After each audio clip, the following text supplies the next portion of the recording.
Halo Smart Scaper Indonesia dimanapun kalian berada, apa kabar kalian? Semoga kalian semua makin becek aja ya. Main air terus, nyaut aja lu Sep. Ini gue lagi di toko, sebenarnya syuting dadakan.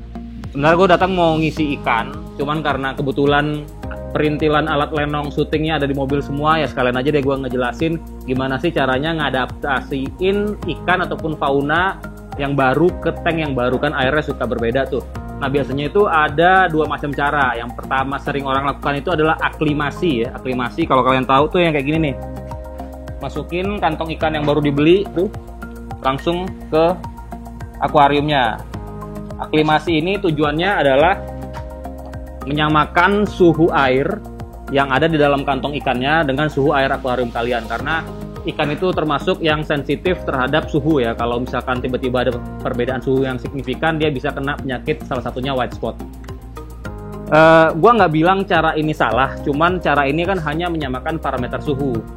Gua itu lebih spesifik lagi, ada cara yang lebih bagus sebenarnya, bukan hanya menyamakan parameter suhunya, tapi kita juga menyamakan parameter airnya dengan cara metode namanya dripping ya. Jadi air ikan yang udah kalian beli itu ditaruh di ember ataupun di baskom, lalu kalian teteskan air dari akuarium kalian secara pelan-pelan ke dalam baskomnya. Nanti kita praktekin ya. Tujuannya apa? Jadi parameter air yang ada di dalam akuarium itu akan masuk ke parameter air yang ada di ember ataupun di baskom kalian dari air akuarium di tempat pedagangnya beli gitu ya. Tujuannya kalau kita ngasih tetesan air sedikit demi sedikit, maka nanti parameter air yang ada di dalam baskom ataupun ember tersebut juga akan mirip dengan parameter air yang ada di akuariumnya, sehingga ikannya tidak kaget. Karena beberapa ikan itu ataupun udang terutama ya, udang-udang hias yang mahal-mahal itu sangat sensitif terhadap perubahan pH air ya. Kalau ada terjadi perubahan pH yang signifikan, terutama perubahan pH-nya karena KH-nya yang tidak stabil atau KH-nya yang terlalu rendah ya, itu bisa membuat fauna mati. Selain KH dan pH juga mungkin amonianya. Siapa tahu kadar amonia di dalam air akuarium kalian ini lebih tinggi dibanding air dari tukang akuariumnya. Jadi intinya si metode dripping ini menyamakan seluruh parameter air yang ada di dalam baskom atau ember kalian dengan parameter air yang ada di akuarium kalian, sehingga membuat ikannya tidak stres, tidak kaget, sehingga bisa beradaptasi dengan yang lebih baik. Ini kondisi udah 2 hari planting, masih agak sedikit kuning tanin ya, cuman nggak apa-apa, kita isi ikan aja. Tapi untuk lebih pastinya lagi, mungkin kita cek lagi deh parameter airnya. Kalian itu sering nanya, gue pakai merek apa sih buat ngetes air? Yang sering ada di video itu yang ini, merek JBL Easy Test 6-in-1 yang bentuknya kayak lakmus. Ada juga, kalau ini udah agak susah dicari di Tokopedia ya, ada juga ini Sera ya, Sera Quick Test. Ini sebenarnya intinya sama sih dua barang ini. Mungkin kita langsung cobain aja dua-duanya, kita ngelihat berbeda nggak parameternya dari dua tester ini. Memang kalau untuk yang lakmus ini agak kurang akurat ya dibanding yang seri tetes, cuman ini sangat simple dan murah. Oke, kita coba aja langsung ya. Ini yang JBL ada 8 yang diukur, kalau Sera ada 7. Bedanya cuman di yang Sera nggak ada ngukur kaporit kalau nggak salah sih. Ada yang CL2, PH, KH, GH.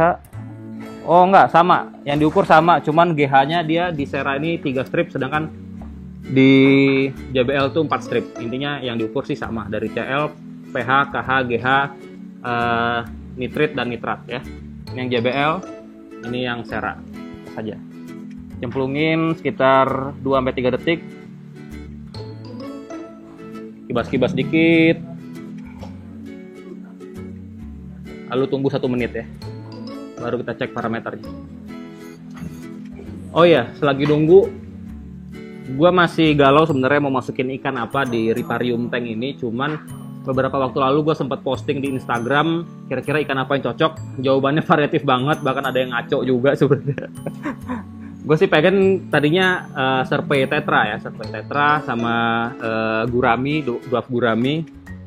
Cuman kayaknya Serpent tetra di sini nggak ada, mungkin kita cari ikan yang cocok ataupun mungkin stok ikan yang lain mungkin ada yang lebih cocok, nanti kita pilih. Kita minta tolong sama Anding ntar milihin. Ending. Oke, anggapnya udah 1 menit ya. Coba kita bandingin antara JBL sama Sera. Susah ya kalau dua, satu-satu deh. Oke, ini yang JBL duluan. Kira-kira kaporitnya 0, pH-nya sekitar 6,8, KH-nya sekitar 6, GH-nya sekitar 7, lalu nitritnya 0, nitratnya kisaran 15-20 lah ya. Ini kalau yang Sera sama CL-nya 0, pH-nya kisaran sama sih 6,8, KH-nya sekitar, wah ini di atas 6 dikit nih, yang tadi sama sih 6-an, selisih di KH sedikit. Lalu GH-nya antara 6 sampai 10 ya, sama lah sekitar 7 ya. Nitritnya 0, lalu nitratnya juga sekitar 15-20 ya. Jadi kurang lebih dua produk ini sebenarnya mirip-mirip sih. Oke, gitu ya kurang lebih. Oke, sekarang kita milih ikan dan juga gua akan nunjukin cara metode dripping itu seperti apa ya. Oke. Ding, ayo Ding. Maaf ya kalau misalkan toko agak sedikit berantakan, soalnya lagi renovasi ekspansi. Tapi sebenarnya pas lagi nggak renovasi juga berantakan sih. Kita lihat nih ada ikan apa aja. Apa? Oh ini siklit ya? Siklit, ini apa? Bardir Platinum. Lalu ini Checker Barb. Ini dua gurami sama puntius ya. Ini apa nih? Tetra juga ya?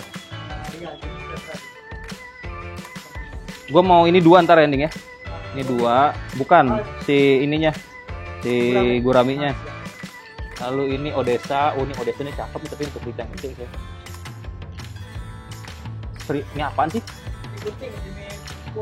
Oh mirip red nose ya, cuman kepalanya nggak merah ya. Zebra Danio nggak oke. Rainbow Peacock kurang. Kalau ini apa nih? Itu Galaxy Rasbora. Galaxy Rasbora nggak schooling, kekecilan kurang oke. Emerald. Ini Amande biasa banget. Ini apa ya? Kubota ya? Botai warnanya kuning banget sih. Lalu ini udang ya? Emerald. Rasbora Emerald. Mana? Oh iya. Red cherry gue mau deh. Berapa? 20 ekor lah ya. Jadi itu tadi 2, red cherry 20 ekor. Ada Otto ya? Nih Otto 2 ekor. Terus apa lagi kita punya nih? Ini apa?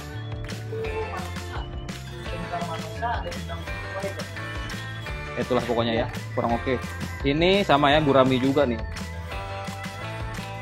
Ya pokoknya jenis-jenis 2 gurami lah. Gue juga mau ini 2 ya. Nah ini harusnya Serpent tetra ya, cuman ini apa Black Phantom tetra ya? Apa Red Phantom ya? Ini temennya Serpent juga nih. Red Phantom tetra. Ini aja Ding. Ini ambil semua Ding ya. Berapa ekor nih kayaknya? Pokoknya semuanya aja. Red Phantom ini mirip-mirip Serpent juga nih. Siklit enggak lah. Ini apa lagi nih? Ini Checker Barb juga ya. Siklit lagi, ini apa nih? Lucu juga sih. Ntar aja deh, tadi aja. Ini? Oh, Colombian Tetra ya? Jarang-jarang ada nih. Setidaknya di toko kita jarang-jarang ada. Tapi enggak lah, tadi aja tuh Red Phantom. Wih, siklit. Nah, jadi itu ya ending ya. Tadi gurami 22. Ini serpe semua. Red cherry-nya 20. Lalu si otosinklusnya 2. Keong mana keong? Keong di depan. Ya keongnya sekitar 10 lah. Nah, gini caranya, Ding. Ini gue udah nyiapin ini. Ini nanti lu isi air setengah segini, pokoknya keisi. Nanti lu habis ambil, taruh sini aja semua. Ya. Ini isi dulu deh sama air akuariumnya. Air akuarium yang di sini. Jangan air baru, air akuarium. Jadi gitu caranya, cuy. Jadi dari ini kan sebenarnya gua nggak perlu dripping sih, cuman nunjukin aja karena parameter air di toko ini mirip-mirip semua sebenarnya. Jadi air dari akuarium ataupun kalau kalian beli di toko ya, dari pedagang kalian ambil, dimasukkan ke dalam tempat misalkan kayak ini baskom ataupun ember. Ini gua bikin jaring kayak gini biar mudah aja ngambilnya. Jaring begini. Gak ada, Ding. Subrek. Iya. Yeah. Oke, kita tunggu penuh. Ya nggak penuh-penuh juga sih, setengah sebenarnya. Sekarang ikannya.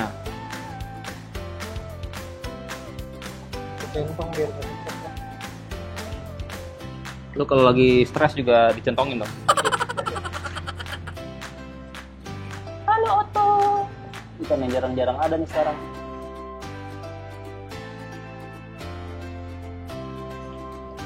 Oke. Udang, Ding. Itu ada berapa? Udah lah, nggak usah dihitung, masukin aja semua. Tadi si guraminya udah ya, yang di plastik. Nih sekarang nih, ambil semua nih.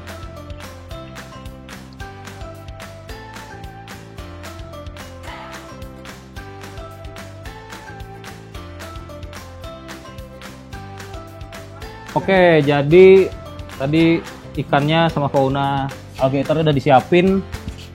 Ini si guraminya juga gue pindah dulu deh. Ini tadi aklimasi ya, begini modelnya. Gue akan nunjukin caranya untuk dripping. Jadi kalau dripping method itu seperti yang gue jelasin tadi, kita masukin air dari akuarium ke air ikan kalian sedikit demi sedikit. Cara termudahnya sih pakai selang CO2 atau selang aerator kayak gini ya. Lalu ujungnya bisa kalian ikat atau kalian pakai yang setelan infus itu untuk ngatur si tetesannya biar netes sedikit demi sedikit. Nah, jadi kayak gitu, tetes satu demi satu. Kayak kalau kalian pernah ikut praktikum kimia, itu metodenya namanya titrasi ya, ditetesin satu-satu. Berapa lama ini berlangsung? Ya ini mungkin bisa berlangsung kisaran berjam-jam atau bahkan seharian ya, tergantung kapasitas tempat tampung ikan kalian tuh kayak gimana. Tapi gue di sini nggak akan mempraktekkan itu selama itu karena gue yakin air akuarium di seluruh toko ini parameternya hampir mirip, jadi tidak akan ada terjadi perubahan parameter yang signifikan untuk ikan dimasukin ke tank baru, kayak gitu ya. Oke, kita tunggu beberapa menit lah. One eternity later. Oke, ini mungkin udah kisaran berapa menit tadi ya? Paling 10 menit ya. Kita anggap udah aja ya. Sebenarnya bisa berjam-jam, tapi karena gue bilang tadi air di seluruh toko ini parameternya mirip-mirip, jadi kita nggak perlu titrasi lama-lama. Jadi ngomong titrasi gue nggak perlu dripping lama-lama karena ini udah malam juga. Langsung aja kita masukin.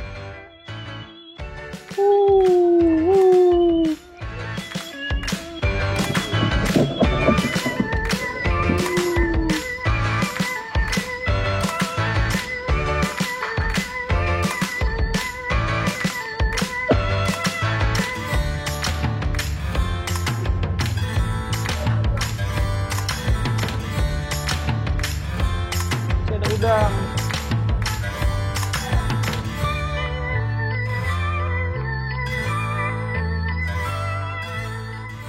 Oke, gampang, sesimpel itu. Jadi tadi metode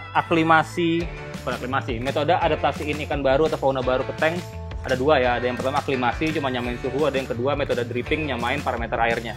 Lalu hal yang harus kalian perhatiin lagi, misalkan kayak gini nih, sekarang kan ikannya megap-megap nih. Karena mungkin CO2-nya kenceng, berarti kalian harus tambahin aerasi di permukaan atau pakai aerator ya. Itu aja sih, simple. Mudah kan? Apa susah? Ingat, aquascape itu memang tidak mudah. tapi tidak susah kalau kita mau belajar. Makanya saksikan terus Aqua Jaya Aqua Research, channel lengkap belajar aquascape di Smartscaper. Akhir kata, Jumat malam ini tanggal 11 September, Wendy dari Aqua Jaya Lenteng Agung mohon pamit. Assalamualaikum warahmatullahi wabarakatuh. Bye.